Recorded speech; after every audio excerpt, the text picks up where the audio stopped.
भी छोड़ने का फैसला किया। सर, देश में वीरेंद्र शास्त्री की जो यात्रा निकली उसके बारे में आप क्या कहेंगे सनातन को लेकर?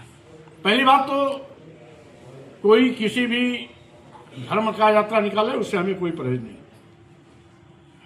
लेकिन हिंदू राष्ट्र की मांग को लेकर के अगर कोई यात्रा निकाली गई है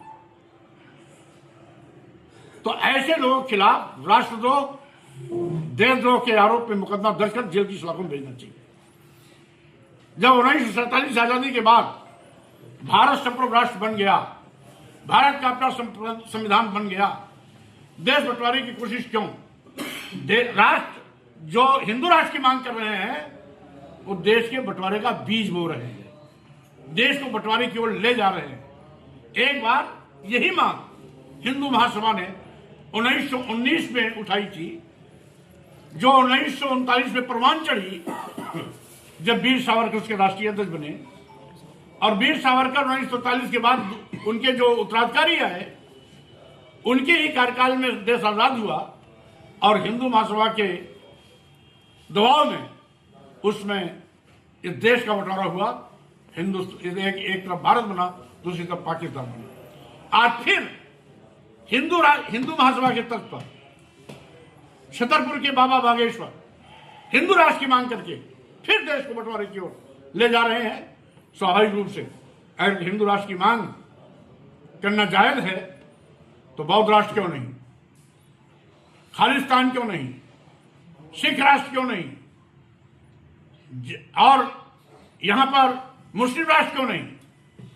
इसलिए क्योंकि सभी धर्म, पंथ, संप्रदाय से बड़ा देश है, इसलिए किसी भी धर्म, पंथ, संप्रदाय को देश के अस्तित्व के साथ खिलवाड़ करने की छूट नहीं मिलनी चाहिए। जो भी देश को कमजोर करने की कोशिश करता है, देश को बंटवारे की ओर ले जाना चाहता है, देश के बंटवारे का बीज बो रहा है, उसके खिलाफ कड़ी से कड़ी कानूनी कार्रवाई करते हुए जेल के सलाखों में देना चाहिए। ऐसे लोगों का राष्ट्रद्रोह का मुकदमा दर्ज होना। हिंदू धर्म और हिंदू राष्ट्र को लेकर कि बागेश्वर धाम के ऊपर कार्रवाई होकर जेल के अंदर सलाखों के अंदर बंद किया जाना चाहिए। इसके पहले भी आपकी जो बयान आए हैं, चाहे रामचरितमानस को लेके हो, अयोध्या में संतों को लेके हो, और अभी आपने उसके लिए भी कहा है हिंदू धर्म से रिलेटेड कि उसमें से सुधार करके रामचरितमानस को दोबारा से लिखा जाना चाहिए। तो आप क्या हिंदू धर्म में विश्वास नहीं रख रहे हैं, या एक वर्ग विशेष को साधने के लिए इस तरह की जो है हिंदू विरोधी जो बयान दे रहे हैं, जिससे बराबर आप सुर्खियों में बने हुए हैं? पहले तो ये बताइए आप क्या चाहते हैं? नहीं, मैं आपका इसमें तो मानस की बात हुई नहीं, इस पर नहीं, ये 2 साल पहले की बात हुई।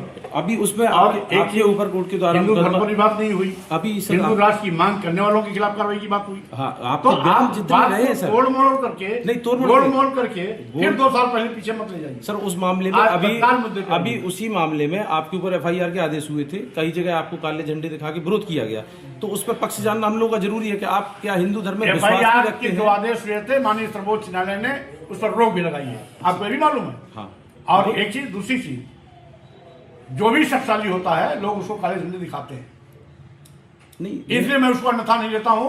ये दूसरा पहलू होगा। मैं ये चाह रहा हूँ ये लोकतंत्र का दूसरा पहलू।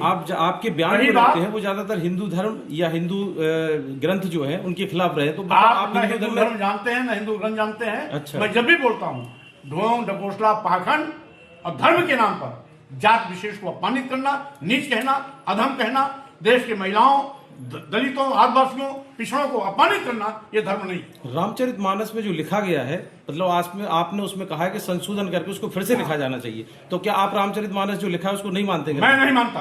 ये अगर किसी दलित, आदिवासी, पिछड़े को गाली दी जाती है वो धर्म नहीं हो सकता, और इसके लिए मैंने प्रधानमंत्री, राष्ट्रपति को भी पत्र लिख के भेजा है, ऐसे हवा में नहीं बोला। इसीलिए जिस रामचरितमानस में जय बड़ाधम तेल कुम्हारा सुपच किरात कोल कलवारा, यानी जाति सूचक शब्दों को लेकर अधम कहा गया हो, ढोल गंवार शूद्र प्रश्नारी सकल ताड़ना के अधिकारी, देश की समस्त महिलाएं और शूद्र मारने पीटने के पात्र बताए गए, जहां दलित पूजे विप्र सकल गुणहीना, सकल गुणहीना, और पूजे शूद्र गुण ज्ञान प्रवीणा, ये दोहरा जो मानदंड है ये धर्म नहीं है। और राम की बात करते हो, राम का एक आदर्श था जो हिलने के झूठे बैर खाए थे, निषाद को गले लगाया।